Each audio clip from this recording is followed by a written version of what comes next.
তো আসলে আমাদের এই করুণ অবস্থাতে আমাদের আসলে মাদ্রাসা মাদ্রাসা তে উনি কর্মরত আছেন, উনি এই সম্পর্কে কিছু একটা বলবেন।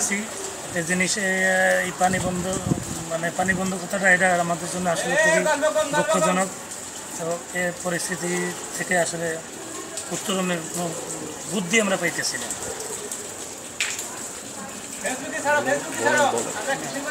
তো আসলে এটা খুবই একটা করুণ অবস্থা, খুব দুরবস্থার ভিতরে আছি আমরা।